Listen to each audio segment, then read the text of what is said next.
Segundo o pensamento de Cesare Cantu, a história é a narração dos acontecimentos importantes admitidos como verdadeiros, com o fim de obter do passado probabilidades para o futuro no desenvolvimento da atividade espontânea do homem.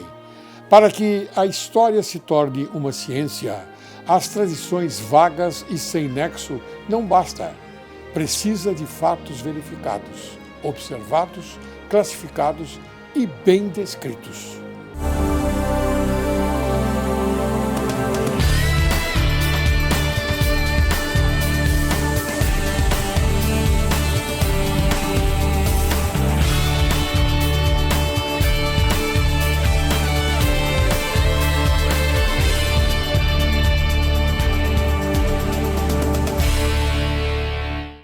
Hoje, Direito e Justiça em Foco apresenta a você, caro telespectador, um tema sobre formas de controle da administração pública brasileira. E para falar deste tema, matéria importantíssima, convidamos o doutor Roberto Botelho. Ele é coronel da reserva da Polícia Militar do Estado de São Paulo. Advogado inscrito do Conselho Seccional de São Paulo, mestre e doutor em Direito do Estado pela Pontifícia Universidade Católica de São Paulo, professor do curso de pós-graduação Lato Sensu na Escola Paulista de Direito e na Faculdade Autônoma de Direito FADISP, que integra o Centro de Ensino Nossa Senhora de Fátima, pertencente ao Grupo José Alves, ambas localizadas na cidade de São Paulo. Professor em cursos de especialização em administração pública pelo Instituto Brasil de Inteligência em Administração Pública, localizado na cidade de Ribeirão Preto. Autor de trabalhos publicados e presentemente para a obtenção do título, vejam só, a importância desse nobre advogado. Livre docente, desenvolve tese com o tema A intervenção da autoridade de polícia administrativa no contexto do Estado Democrático de Direito, com os seus reflexos na ordem econômica em face do princípio da reprovabilidade social, que será apresentada e defendida perante a Pontifícia Universidade Católica de São Paulo. Seja bem-vindo, doutor. Em princípio, quero agradecer a deferência que foi dada com referência ao convite. Estou extremamente lisonjeado pelo convite. E estamos aqui realmente para debater um assunto, os assuntos são todos efetivamente momentosos, seja com referência ao controle que há de haver na atividade administrativa e não somente na atividade administrativa. Eu digo na atividade administrativa, também na atividade legislativa e mais ainda na atividade judicial, porque as três, inclusive, praticam atividade administrativa. Então, é importante esse controle. O controle efetivo, ele tem de ser desenvolvido, e a gente coloca isso, e doutrinariamente é desta forma, o controle vem como um poder-dever. Eu não só posso, como devo controlar a atividade. Eu digo atividade, no caso, típica do executivo, que seria a atividade administrativa, e a típica dos dois outros órgãos, do legislativo e do próprio judiciário. Isso é uma demonstração de seriedade para a sociedade brasileira? Eu digo, vem a reboque a sociedade e efetivamente o que? A transparência na atividade administrativa. Eu acho que é isso que a gente busca por força dos princípios constitucionais que estão incertos pelo artigo 37 da Constituição da República. Se nós trouxermos ao Estado de São Paulo e verificarmos o artigo 111, também tem os mesmos princípios, acrescentou mais alguns princípios, mas os princípios básicos estão sim na Constituição do Estado de São Paulo também. Sim, são princípios defendidos nas constituições do Estado de São Paulo e na Constituição Magna, a nossa Carta Magna. E eu tenho dito, inclusive, e faço minhas as palavras parafraseando o professor Celso Antônio Bandeira de Mello, ele diz que é muito mais grave descumprir um princípio do que a norma posta. Haja vista que a norma, ela brota do princípio, e não que o princípio da legalidade seja maior do que todos os princípios. Princípio é princípio, seja princípio constitucional, princípio infraconstitucional e princípio doutrinário. É princípio. A norma posta, inclusive, faz-me lembrar Kelsen. Na realidade, eu sou adepto de Kelsen também. Exatamente, é essa a conclusão que a gente estuda, não é? Que a gente chega e a gente estuda exatamente por esse caminho. É verdade. Não é? Quanto à norma posta. Não é? Porque, veja, eu coloco, com referência ao controle, se não estiver positivado, a atividade administrativa não pode ser desenvolvida sob pena de descumprir o próprio princípio da legalidade. Alguém pede algo que não está na norma, se a autoridade administrativa faz, se subsume a possível responsabilidade por improbidade administrativa. Muito bem colocado. Agora me diga uma coisa, coronel. Olha aí, eu estou lhe chamando pela Vossa Excelência pode me chamar de Roberto, eu ficaria extremamente tranquilo. Né? Sim, mas a sociedade tem que saber que o senhor foi dignificou sobremaneira a Polícia Militar do Estado de São Paulo com o seu título de coronel. Agradeço. Isso é muito importante porque as pessoas não sabem avaliar, não é, o valor que o senhor naturalmente atribuiu à sua identificação neste título que o senhor tem, não é? Então eu aqui modestamente eu coloco para a sociedade de uma forma bastante elogiável, não é? E o homenageio com esta dicção.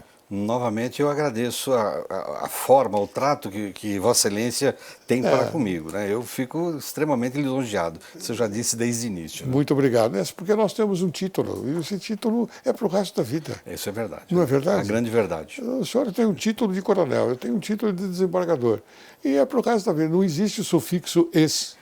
Não existe realmente. Não é verdade? Não existe. Então, essas coisas é que nós informamos a sociedade, porque esse é um programa também informativo. Sim. Não é? Que muitas das vezes as pessoas não sabem o porquê que as coisas estão acontecendo. Por exemplo, eu tenho um vídeo que eu recebi hoje, não é? E eu coloco aqui à nossa disposição para que o senhor se manifeste sobre ele. É sobre o nosso querido presidente, um homem maravilhoso, um homem sério. Nós nunca tivemos na presidência da República, ultimamente, um homem sério como Jair Messias Bolsonaro. Portanto, eu faço das minhas palavras uma homenagem ao nosso presidente, uma homenagem séria a esse presidente que dignifica sobremaneira o Brasil. Muito bem, parabéns, presidente. O que o senhor acha desse vídeo? Vamos assistir? Bom dia, presidente. Bom dia, presidente. Bom dia. Presidente, Espera um pouquinho, por favor. Como ninguém publicou nada sobre o Merval Pereira, eu falei que não ia dar entrevista. Não vou dar entrevista, eu vou falar com você. Ok? Não sei porquê, quando é um colega de vocês, não sai nada. Nossa, Merval Pereira. Recebeu? Ele falou que foi parte disso, né? Mas aqui no contrato, R$375 mil para palestra. 25 mil cada palestra. Além do Merval Pereira, tem Cristiana Lobo, 330 mil, comentarista da Globo. Samidana, comentarista do programa Conta Corrente da Globo News. Olha só, presta atenção, contrato para palestra, presta atenção. R$284.450,88, ok? Juliana Morrone, R$270 mil, co-apresentadora do Bom Dia Brasil em Brasília. Mais Pedro de Moraes Rubim de Ascioli da Costa Dória, R$225 mil, colunista dos jornais do Globo e da Rádio CBN. Eu não sei porquê, por coincidência, é o pessoal que mais desce o pau em mim. Não encontra nada de bom na minha pessoa, só sou péssimo. E quando eles estavam ganhando dinheiro aqui, não criticavam a devida justiça, né, os governos anteriores. Ou seja, colunistas importantes que fazem opinião pública, recebem dinheiro público para desinformar. Olha aqui o Globo aqui, ó. Essa é uma bomba para amanhã. Essa é uma bomba para amanhã na reunião dos governadores. Espero que não percam. Tá? Que o Brasil vai entender qual o interesse externo no Brasil. Não sei como é que a Globo, o jornal aí, tão poderoso, né? Não consegue ter as informações que eu estou tendo sozinho. Nem tem usado o sistema de inteligência nossa. Macron promete ajuda de países ricos à Amazônia. Será que alguém ajuda alguém? A não ser uma pessoa pobre, né? Sem retorno. O que dá de ouro da Amazônia? O que eles querem lá há tanto tempo? Deixa bem claro, em 1992, um editorial de Negrito, do jornal Globo, na capa, encheu a minha bola contra a demarcação da reserva indígena. Poucos meses depois, o Globo mudou a linha editorial e passou a me atacar ferozmente. Eu apanho, na verdade, desde 1991. 28 anos que eu apanho. Será que eu não tenho nada que presta? Será que o povo apenas viu que eu presto alguma coisa? Essa imprensa brasileira, quanto eu tenho dito para vocês, que se vocês se unirem pela verdade, a gente bota o Brasil lá em cima. A gente bota uma economia, vai ser uma das 5 economias do mundo em poucos anos. Agora, enquanto tiver gente importante da Globo, inclusive as palestras, sem licitação. Eu queria que o Merval Pereira, que ontem falou que eu sou um fake news, podia falar o quê, né? Tem que me chamar de mentiroso. Igual o Macron, me chamou de mentiroso. Agora ele reconhece que recebeu dinheiro. Não foi tudo isso. Ele disse que não foram 375 mil reais. Foi em torno de 200 mil reais apenas para fazer palestras a 25 mil reais cada palestra, a mesma palestra. Se uma empresa privada contrata ele para palestrar, seja lá quanto for, ninguém tem nada a ver com isso. Mas o cara vai, Merval Pereira vai no poder público e dá uma facada, uma sangria no poder público, com palestras. E por coincidência, né, eu não vou falar aqui que eu sou presidente da República, né? Então um ditado diz, quem alivia a orelha de pato é a lagoa. Esse é o ditado. Tá? Então, a orelha do Merval Pereira é refrigerada com essa grana. Ele só tem olhos contra Jair Bolsonaro. Não adianta fazer essa campanha pesada contra a minha pessoa, contra a minha família. Agora contra quem está do meu lado também, que está para estourar um problema aí. Problema não, uma falsa acusação, uma pessoa importante que está do meu lado. É o tempo todo assim. O tempo todo assim. Nós vamos ganhar essa batalha. Eu tenho dito, eu prefiro fazer 4 anos de um bom governo do que 8 de péssimo governo. Não estou preocupado com reeleição. O dia que me preocupar com reeleição, eu me transformo um cara igual os outros que me antecederam.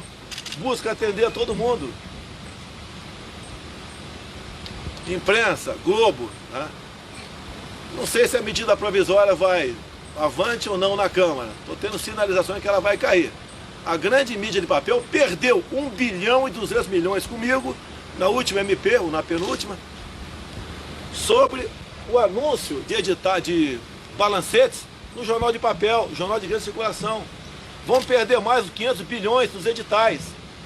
E o BV também. Eu sei que muita gente não sabe o que é BV, não vou explicar aqui que demora muito tempo. BV. A Globo fatura em torno de 9 bilhões por ano em cima disso. Eu não vou tirar de vocês. Eu vou distribuir com as demais órgãos de imprensa. Eu vou dividir, porque não é justo levar em conta, né, uma mentirosa conta que 70% da audiência é da Globo. Não é da Globo. É em torno de 30%. É injusto o que estão fazendo com o BV. É injusto. Tá? Então, a imprensa dá para vocês venderem mais, faturar mais, com verdade.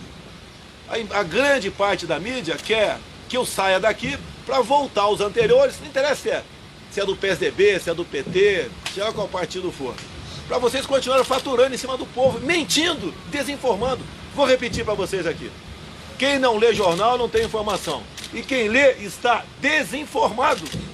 Hoje eu não vou responder pergunta, porque eu falei, se não publicar, assinasse o Merval Pereira, eu não ia falar. Então eu não vou, desculpa aqui, não vou responder pergunta a vocês. Teria muita coisa a falar para vocês. Foi fim de semana aqui que eu trabalhei 24 horas por dia. Nem sobre a dona Olinda, que é minha mãe, eu vou falar aqui, tá certo? 24 horas por dia trabalhei, conversei com vários líderes de países, pessoas, líderes excepcionais, né, que querem realmente colaborar com o Brasil. Não conversei com aqueles outros. que querem continuar nos tutelando. Agora, seria boas informações, mas se eu falar aqui, vai estar completamente deturpado amanhã. Não são vocês que estão aqui na ponta da linha, né? O editorialista tá dormindo uma hora dessa. O que vai pegar e vai falar, olha aqui, ó, essa palavra aqui, ó. Ele falou acender com S e sem S, ele é um ignorante, porrada em cima de mim. Então não vai ser dessa forma. Então me desculpa vocês aqui, que estão nos ouvindo, tá? Estão fazendo uma live aqui, vão começar a mandar vocês saírem daqui. Eu tenho certeza, não nós, os donos de jornais. Porque isso daqui é a maior aula de jornalismo que vocês estão tendo. A coisa que o Brasil precisa. João 8,32. Vamos nos apegar à verdade que o Brasil sai desse sufoco. Amém. Quantas vezes já disse para vocês, olha que Israel não tem nada lá. Não tem nada Israel, olha o que eles são. Olha o que nós temos aqui, nós temos tudo no Brasil. Olha o que nós não somos. Onde está o problema? É a verdade, a confiança no próximo. É crer em Deus, quem não crê, não tem nada contra. É isso que falta ao Brasil. Gostaria muito de conversar com vocês, desde que vocês publicassem a verdade. Se eu errar, bancada em cima de mim, sem problema nenhum. É isso aí, presidente. Pessoal, muito obrigado aí, valeu. É isso aí, presidente. Então, Pois não, a gente verifica que existe eu digo contra o nosso presidente, as forças estão efetivamente contra ele o tempo todo. Ninguém, eu digo ninguém, eu vou nominar a esquerda, faz com que efetivamente ele possa prosperar. E eu digo mais ainda, o que acontece com ele? Eu digo que ele fechou as torneiras. Sim. Ele fechou as torneiras, né? E ontem, inclusive... E a mídia não gostou disso, não. Ele fechou as torneiras e a gente sabe, com referência a isso, é demonstrado com referência a esses incêndios criminosos, eu digo que são criminosos. Sim. Isso está irradiando, por quê? Porque fechou realmente as torneiras, era muito dinheiro que estava indo e sendo destinado e indo para lugares os quais ninguém tinha efetivamente o resultado. Ninguém tinha conhecimento. Ninguém tinha conhecimento e ninguém tinha o resultado. Sim. Com referência a isso. Grosso modo, o que fez o nosso presidente? Ele simplesmente cumpriu aquilo que era na sua campanha. Ele fez cumprir realmente isso.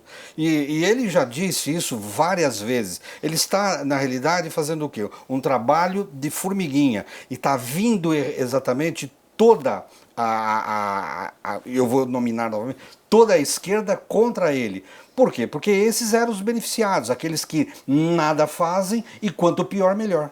Então, eu tenho uma dicção sobre isso, que é a hegemonia cultural oblíqua, gramscista.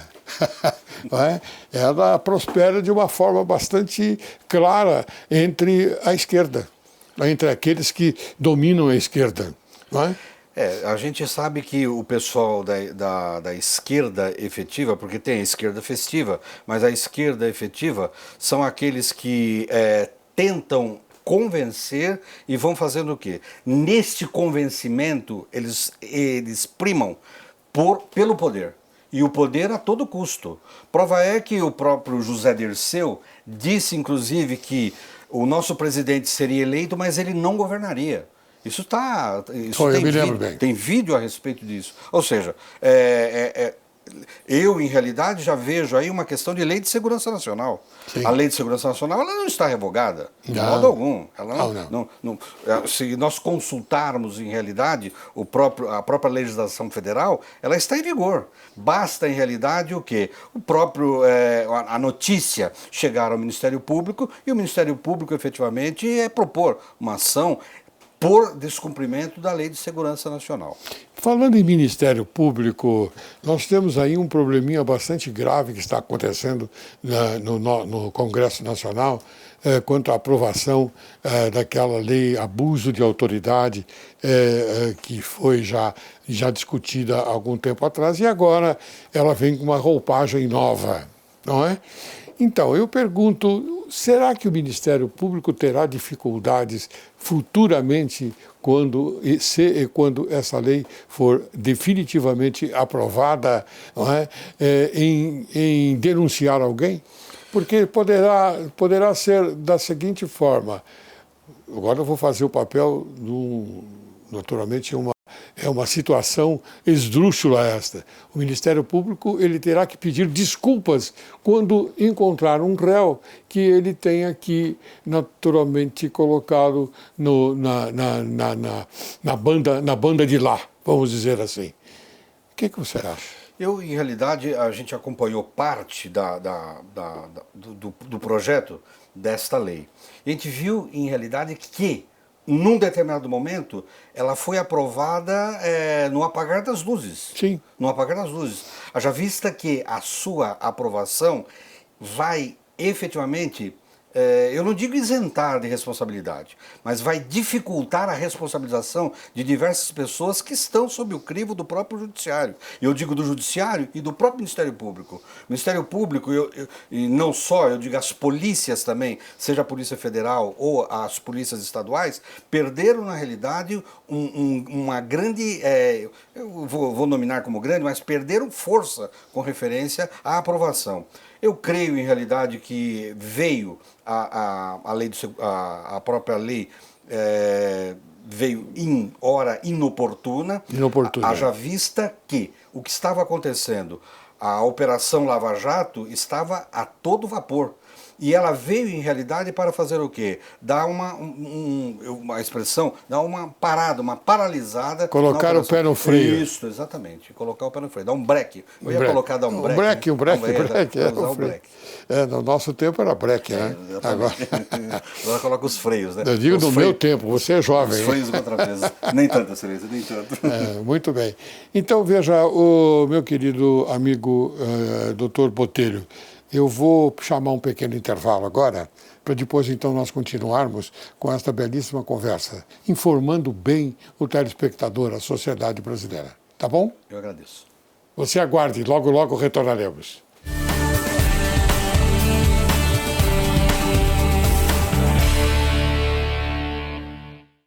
Direito e Justiça em Foco tem a honra de dar uma dica a você, caríssimo telespectador. Hoje vamos falar de coisas gostosas também. O que significa coisas gostosas? O alimento. O alimento bom, o alimento saudável. Aquele alimento que você põe na boca e diz que coisa deliciosa. E para isso eu estou oferecendo a você, para que você visite La Verità, massas italianas. São massas italianas mesmo. Não é mesmice aqui das massas turbulentas que você vai a um restaurante e come coisas que não são saudáveis. Não. Massa italiana, sêmola italiana. Então você vai se deliciar. Portanto, eu peço a você que quando pensar em massas, você vá até La Verità, que fica na rua Martim Francisco, 430, Santa Cecília, nesta capital do estado de São Paulo. O Instagram também, você pode acessar, instagram.com/laveritamassas. E o telefone 98992-3550. Olha, eu falei tudo isso aqui, estou com uma vontade de comer um nhoque. O nhoque deles é uma delícia, gente. Mas é uma delícia. Dá água na boca. Vá até lá e experimente. E depois você pode se comunicar aqui comigo, com o Direito e Justiça em Foco, e dizer, você está certo. Ou então você diga, você está errado. Mas não estou errado, não. Não estou, não. Não estou, não, porque é uma delícia. É uma delícia. Um grande abraço. Olá! Será que estamos educando certo nossos filhos? A criança gritar, bater, não controlar a raiva e ter dificuldades para se comunicar bem é o esperado num cérebro que está em desenvolvimento. Já pais e mães gritando e batendo, bem, pais e mães nunca serão perfeitos mesmo, mas é necessário, pelo menos, reconhecer nossas dificuldades e procurar trabalhá-las da melhor forma possível. Educação emocional nunca era uma preocupação na nossa época, na nossa infância, e crescemos aprendendo a lidar com as emoções nos padrões dos nossos pais, tendo que nos controlar para não deixar os adultos bravos. As consequências nunca eram tão boas. Então, hoje, muitos pais e mães se esforçam para fugir desses padrões, e isso não é nada fácil, mas só de terem essa consciência já os tornam pessoas melhores e com a certeza de que estão no caminho certo. Obrigada e até o próximo programa.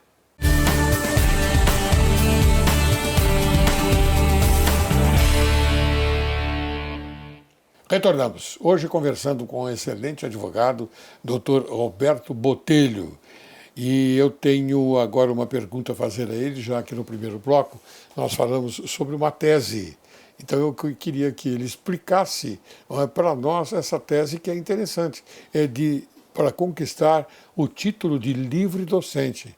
E não tem ninguém que vai ajudá-lo, não. É ele mesmo. Então eu gostaria que ele contasse também o procedimento. Doutor. O tema da tese, é lógico que ele pode sofrer aí algumas modificações, mas eu na realidade, eu me vinculo quando eu falo da intervenção da autoridade administrativa. Porque a autoridade administrativa é aquela que tem o poder-dever de interferir, interceder e verificar, na realidade, de que modo está sendo executada uma determinada atividade. Eu digo no contexto do Estado Democrático de Direito porque a gente conhecia, na realidade, o Estado de Direito e o Estado de Exceção.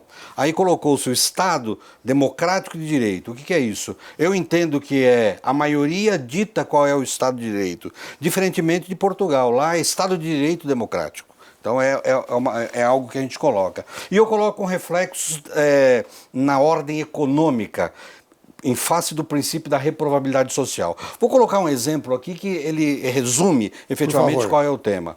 Eu digo assim, nós somos de São Paulo e nós conhecemos a Praça da Sé. A Praça da Sé, no município, é proibido ter vendedores ambulantes. Se por acaso tiver algum vendedor ambulante, vai, na realidade, a Polícia Administrativa Municipal, que teria o embate inicial.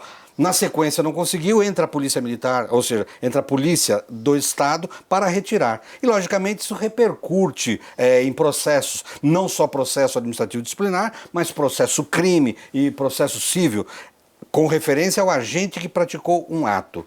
E eu digo assim, olha, quais são os limites que eu tenho aqui? Os limites que eu tenho é com referência à Praça da Sé.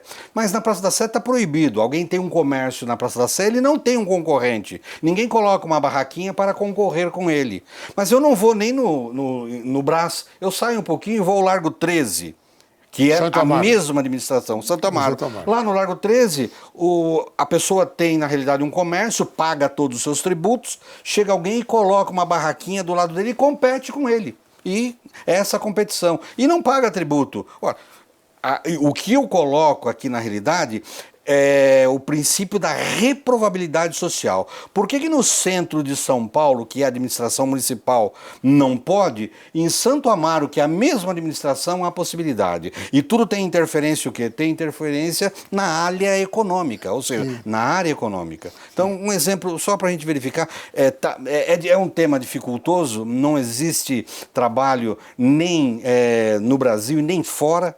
Não existe trabalho a respeito disso, é inédito, já está registrado o tema, então a gente pode dar publicidade, porque o tema está registrado. Ninguém pode, na realidade, a expressão meio chula, mas ninguém pode surrupiar o tema e tentar desenvolver, haja vista que já está efetivamente registrado. E é isso que eu estou finalizando. A gente está trabalhando em cima e finalizando. Devo efetivamente depositar agora no começo do ano, do próximo ano, e defender, acho que provavelmente até o meio do ano que vem, a gente vai tentar efetivamente enfrentar a banca que vai ser formada aí por cinco livre-docentes.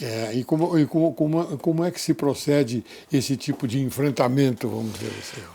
Olha, na livre-docência, efetivamente, tem uma das fases, na realidade, é a arguição. Né? A gente faz o trabalho, fechou o trabalho, tem de disponibilizar aos banqueiros, ou seja, aos integrantes da banca examinadora, e a arguição. Via de regra, não há possibilidade de exposição. Eles dispensam a exposição e passam diretamente à arguição. Ah, então não há essa introdução. Não há. Via de regra, não há. Muito bem. A gente diz que o que está no trabalho, todo mundo já sabe. Então eles querem saber se aquilo que se colocou no trabalho, a gente consegue convencê-los de que aquilo pode ser, na realidade, Mas o doutor Roberto factível. Botelho vai, naturalmente, defender a tese no dia previsto. Sim, sem dúvida. No dia previsto. Sem dúvida. E a defesa é oral. Oral, não tenha dúvida que é oral. Tem as outras fases. São 7 fases. Nossa. São 7 fases. Tem, inclusive, uma aula de graduação avaliada, tem os trabalhos, tem o currículo, tem uma aula... O tema é sorteado, 24 horas depois tem que dar uma aula em nível de graduação. A respeito do tema sorteado. Ah, do tema sorteado. Do tema sorteado. Ah, não então, é sobre o... Não, a defesa, ou seja, a apresentação da tese de livre-docência é uma das fases, apenas uma das fases. Nossa, que... São 7 fases. É diferente, né? São 7 bem fases. Diferente. Que bom. Muito bem, doutor. Eu agora vou passar a fazer algumas perguntas, porque a gente necessita, como eu disse, informar bem o nosso telespectador, que é a nossa sociedade brasileira, que é totalmente desinformada. Esse vídeo que nós conversamos aí sobre o presidente, que você explanou muito bem, ele é necessário colocar publicamente, porque já é público essa manifestação a respeito da mídia forte. Sim. E que ela é poderosa, a mídia forte, porque ela tem todas as características de Gramsci, Antônio Gramsci, o italiano, aquele que modificou um pouquinho a proposta de Karl Marx. Muito bem. Então a gente se preocupa com isso, porque não é um Estado democrático de direito, como você disse. Nada disso. Quer dizer, são poderosos que, afinal de contas, estão nesse poder para alcançar um objetivo. E o objetivo é contra a pátria. Eu vejo dessa forma. O objetivo é contra a pátria. Faço minhas as palavras do senhor. Quer dizer, nós temos que respeitar a nossa bandeira brasileira. Ordem e progresso. Não é verdade? Mas eles não querem saber disso. Eles querem derrubar a pátria, desconstruir as coisas boas que, afinal de contas, um presidente como o nosso Jair Bolsonaro propõe. Isso, sem dúvida. Não é? É isso? Eu vejo desta forma também. A desconstituição do Estado faz parte, na realidade, do objetivo de quem está contra o próprio presidente da República. Sim. O objetivo, na realidade, é a quebra do Estado. Vamos quebrar o Estado. E quebrar o Estado é no sentido de fazer o quê? Minar o Executivo, Sim. que a gente sabe, na realidade, que estão com uma dificuldade tremenda, haja vista que ele, de modo algum, ele cedeu com referência ao seu plano de governo. Tudo aquilo que ele disse com referência às suas andanças pelo Brasil, ele está cumprindo exatamente aquilo que ele falou. E a quebra do Estado vem, na realidade, pelo comprometimento do Executivo, na sequência do Legislativo e, por via de regra, o próprio Judiciário. Essa é a quebra do Estado. Que a gente vê como quebra do Estado. Muito bem. Então quer dizer que sobre o controle da administração pública brasileira, em que momento ele poderá ou deverá ser exercido? Então, eu vejo da seguinte forma: na atividade administrativa, e eu digo atividade administrativa porque as outras atividades devemos falar mais à frente, a própria atividade administrativa, ela tem 3 momentos que ela pode ser controlada. Eu coloco que ela pode ser controlada antes, durante e depois, ou seja, a priori, concomitante e a posteriori. Isso deve ser feito pelo agente público, para que ele não incorra ilegalidade e, na sequência, como a gente já disse no primeiro bloco, Sim. ele incorrer em responsabilidade e se subsumir à própria lei de Sim. improbidade administrativa por descumprimento de princípio. Muito bem, ótimo. E quais são essas finalidades do controle administrativo? Então, o controle administrativo ele tem duas finalidades. Ou a gente verifica com referência a mérito e com referência à legalidade.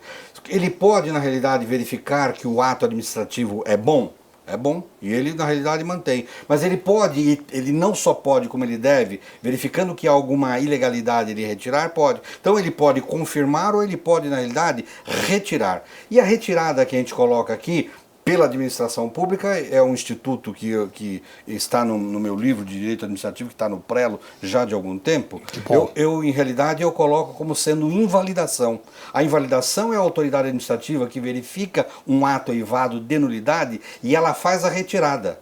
E é lógico que os efeitos eles são o quê? Eles retornam ao nascimento do próprio ato para restabelecer uma situação de direito que eu digo jamais poderia ter entrado no mundo jurídico. Mas me diga uma coisa, doutor Roberto, com todo respeito, é natural e você vê de uma forma bastante incrível que na atual administração pública ocorre isto?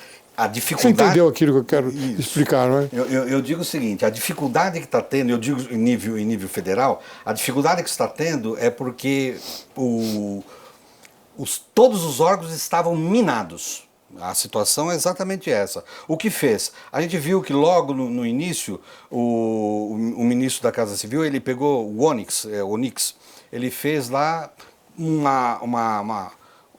ato retirando uma série de servidores, porque estava lá e não tinha, só tinha gasto, não tinha utilidade nenhuma. Só gasto para a administração pública. Então, a dificuldade que tem para atingir aquilo que está no próprio ato, vem por força da atividade administrativa. Mas tem alguns que fazem o quê? Que vendem, na realidade, dificuldade onde há efetivamente facilidade. Então ele praticou um ato eliminando o princípio da inutilidade. Mas eu não tenho dúvida. E dando eficiência, buscando a eficiência da própria atividade administrativa. Claro, e com isso dando credibilidade ao governo. A gente sabe que ele tem feito isso, a gente fala da efetividade, a transparência do governo, porque nós não vimos um ato dele que tenha dito que houve desvio ou coisa que o valha. Por que a mídia forte não fala dessa forma? A mídia forte ainda está na mão de alguns.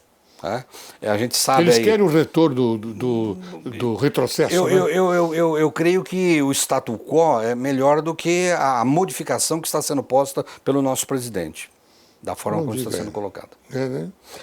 É porque tem todas as espécies de dificuldades. E eu coloco dificuldade no sentido de fazer o quê? Na modificação. Porque ele tem de modificar. Porque a gente sabe, tem alguns, né? Vamos colocar aqui o Franklin Martins. Quem não conhece o Franklin Martins? Quem não conhece? E ele era um conselheiro... Ele era um motorista dos criminosos à época que você sabe muito bem, que se manifestaram os comunistas no país, é por isso que houve o problema de 64. Isso. Não é verdade? Ele era um dos motoristas, ele levava a gangue. Apesar de eu saber isso, de 64 eu saber por doutrina, por leitura, mas a gente sabe a participação de cada um. Né? A participação. Bem, vamos continuar. Como se manifesta o autocontrole da atividade administrativa? Então, o autocontrole ele é rotulado também como sendo, vem pelo princípio da autotutela. Ou seja, o que é tutelar? Proteger. E a autotutela é se autoproteger. A administração pública ela tem o dever.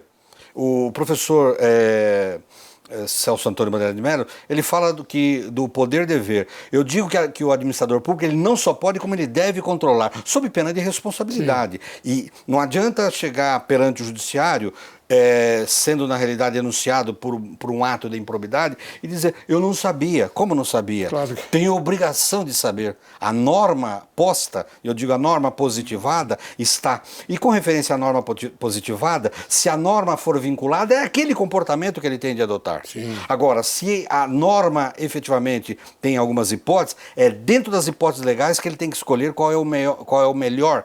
Aí eu digo mérito, seria na realidade o discrimen administrativo e mérito administrativo, ele escolher aquilo que é mais conveniente e oportuno para o exercício da atividade, para atingir lá no final da linha o próprio interesse público, sim, o bem comum da própria sociedade. Da pátria, exatamente. Né?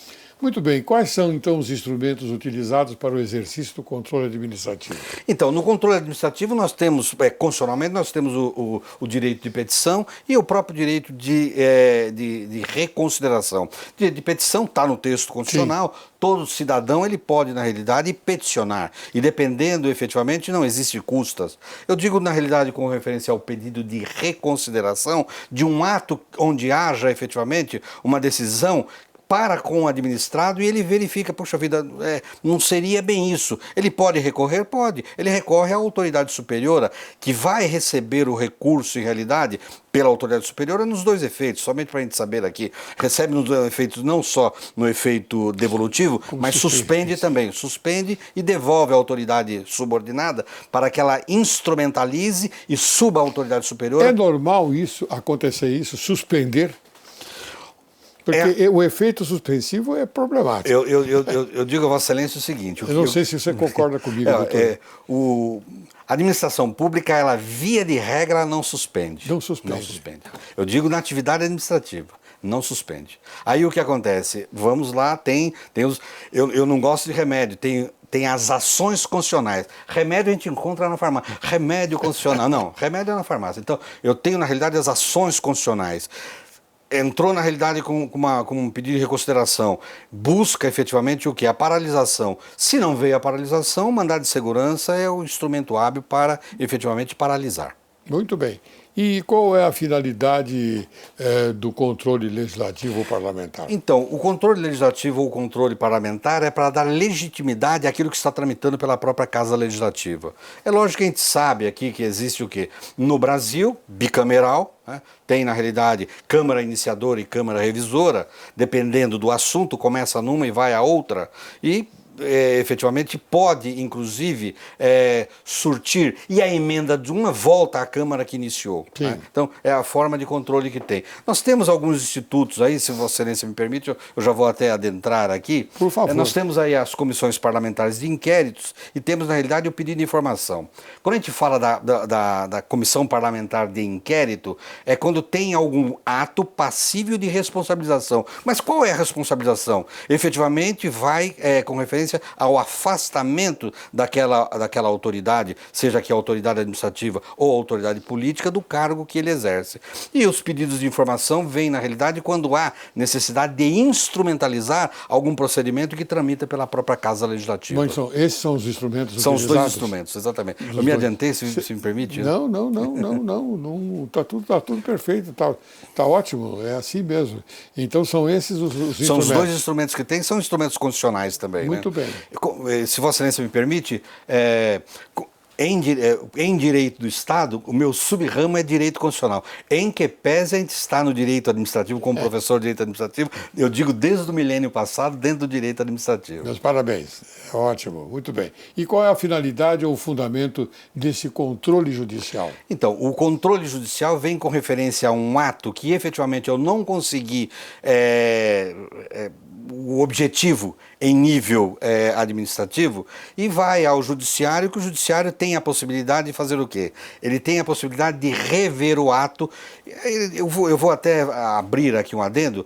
Tem parte da doutrina que diz que o judiciário não entra no mérito. Eu digo que entra no mérito, sim. Quando a legalidade comprometeu o mérito, aí sim ele entra na realidade no mérito. Então, vai efetivamente pelo próprio controle fazer o quê? Verificar se uma determinada norma está sendo aplicado àquele fato que está sendo apresentado. É essa a finalidade do próprio judiciário. Muito bem. Então quer dizer que os instrumentos utilizados para o exercício do controle judicial é dessa forma? São, na realidade, nós temos diversos instrumentos, e como eu já fiz aqui um momento atrás, nós temos todas as ações, são ações constitucionais. O que nós temos aqui, o mandado de segurança, vamos tomar um cuidado com o mandado de segurança, porque tem alguns advogados que eles estão impetrando o mandado de segurança. Em princípio, em primeira instância, não há na realidade sucumbência, mas em grau de recurso há possibilidade, e a própria norma específica, eu não me recordo o número da lei agora, mas ela diz com referência à sucumbência em mandado de segurança em grau de recurso. Especificamente. Exatamente, com referência a isso. Então, o mandado de segurança, ele visa, na realidade, fazer o quê? Ou ele paralisa ou ele não deixa entrar uma determinada atividade. No caso específico, como a própria autoridade administrativa ela não paralisou, o próprio mandado de segurança ele pode ser utilizado. Pode preservar aquele direito. Exatamente, né? Pode preservar um direito e restabelecer até um determinado direito. Nós temos a ação popular, né, que é qualquer, a gente diz qualquer cidadão, e o cidadão aqui tem a ver com referência a quem é o cidadão. É aquele que vota, pode ser votado, tem o direito de ir e vir. Então, liberdade. Liberdade. Esse é o cidadão. Os demais, na realidade, têm o direito de ficar no local apenas. Apenas. Nós temos aí o habeas data, né? O habeas data, ele veio, na realidade, por influência norte-americana, e veio, na realidade, para fazer o quê? Para dizer com possibilidade de correção de algumas informações que esteja num determinado órgão. Temos um mandado de injunção, quando falta, efetivamente, regulamentação pela Casa Legislativa. O que faz o Judiciário? Ele decide a questão que está sendo posta e não tem efeito erga omnes. Tem alguns dizendo que o mandado de injunção tem efeito erga omnes. Eu não sou desta linha que o mandado de injunção tem efeito erga omnes. Ou seja, decide com referência a esse fato e o próprio Judiciário comunica à Casa Legislativa dizendo, olha, tem esse assunto aqui, vejo que há necessidade de ser regulamentado. Exatamente. Mas aquele fato específico, ele vai decidir. E temos a ação civil pública, que é a competência do Ministério Público. Eu parafraseio aqui a saudosa professora Lúcia Vale Figueiredo. O que é, na realidade, a ação civil pública? É aquela que pega os direitos difusos. Mas o que é direito difuso? E ela disse, direito difuso é aquilo que é de todos e de ninguém ao mesmo tempo. O artigo 255 da Constituição da República, ele é bem claro quando fala, perdão, 225 da Constituição da República, ele diz muito claro que o meio ambiente tem que ser preservado para as presentes e futuras gerações. Então, aqui está um direito difuso e a gente tem de proteger. Muito bem. Doutor Roberto Botelho, uma honra conversar com você. Você me permite a intimidade. Eu agradeço. É uma honra conversar com você e você veio aqui para o Direito e Justiça em Foco, que é um programa específico no sentido de informar bem a sociedade brasileira. E eu fiquei muito contente com a sua presença aqui. Por isso, eu externo neste momento a minha homenagem a você e a sua tese. E tenho certeza absoluta que você vai retornar aqui após o efeito que ela causar, pós-defesa. O senhor diz a livre docência. Da livre docência.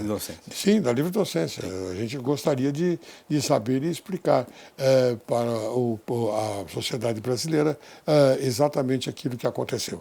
Eu agradeço. Eu tenho certeza absoluta que você vai marcar um tento de bicicleta, como aconteceu no último jogo do Flamengo. E eu vi.